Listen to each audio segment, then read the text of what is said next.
মাঝে মাঝে আমাদের সমাজে একটা প্রশ্ন উঠে আসে, মা আগে না বউ আগে, যেটা খুবই বিভ্রান্তকর। শুনেন, একজন মা তার ছেলেকে জন্ম দেন নারী থেকে, কিন্তু একজন স্ত্রী সেই ছেলেকে স্বামী হিসেবে জন্ম দেন হৃদয় থেকে। একজন মা তার অদেখা ছেলেকে অনুভব করেন পেটে হাত রেখে 10 মাস, কিন্তু একজন স্ত্রী সেই অচেনা ছেলেকেই অনুভব করেন বুকে হাত রেখে সারাটা জীবন। একজন মা জন্ম দেন একজন শিশু পুত্রকে, কিন্তু একজন স্ত্রী জন্ম দেন একজন পরিণত পুরুষকে। একজন মা তার সন্তানকে হাত ধরে হাঁটতে শেখান, কিন্তু একজন স্ত্রী সেই স্বামীর হাত ধরে জীবনের সমস্ত পথটা হাঁটেন। একজন মা তার সন্তানকে কথা বলতে শেখান, কিন্তু একজন স্ত্রী প্রিয় বন্ধু হয়ে সারাটা জীবন তার সাথে কথা বলার সঙ্গে হয়ে ওঠেন। সন্তানের দায়িত্ব কাঁধে আসতেই মা তার সমস্ত পৃথিবী ভুলে যান। আবার স্ত্রী সেই স্বামীর দায়িত্ব নেবেন বলেই তার সমস্ত পৃথিবীটা ছেড়ে একদিন চলে আসেন। সন্তান খেতে না পারলে পাতে সেই উচ্ছিষ্ট খাবার মা এবং স্ত্রী উভয়ই খান। আবার সন্তান এবং স্বামীর মঙ্গল কামনা দোয়া মা এবং স্ত্রী দুজনেই করে থাকেন।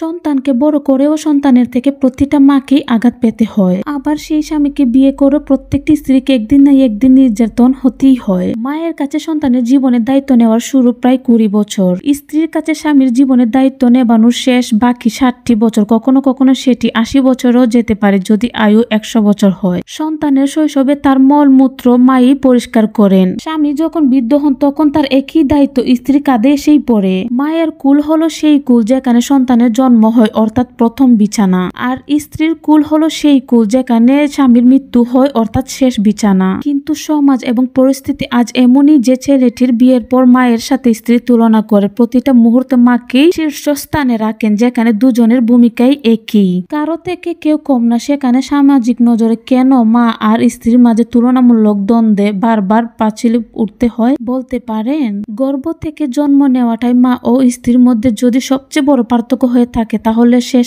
একটা কথাই বলবো। একজন আপনাকে গর্ভধারণ করেছেন, অন্যজন আপনার জন্য গর্ভধারণ করবেন। একজন আপনাকে জন্ম দিয়ে মা হয়েছেন, অন্যজন আপনার জন্য আরেকজনকে জন্ম দিয়ে মা হবেন। দুনিয়ার সবকিছু বদলাতে পারে, কিন্তু মায়ের ভালোবাসা কখনো বদলাবে না। ঠিক তেমনি সব আপন মানুষ আপনাকে ছেড়ে চলে গেলেও আপনার স্ত্রী কখনো আপনাকে ছেড়ে চলে যাবে না। মায়ের কুল যে কত বড় জিনিস তা একজন যোগ্য সন্তান ছাড়া আর কেউ জানে না। ঠিক তেমনি স্ত্রীর কুল যে কত বড় জিনিস একজন যোগ্য স্বামী ছাড়া আর কেউ বলতে পারবে না।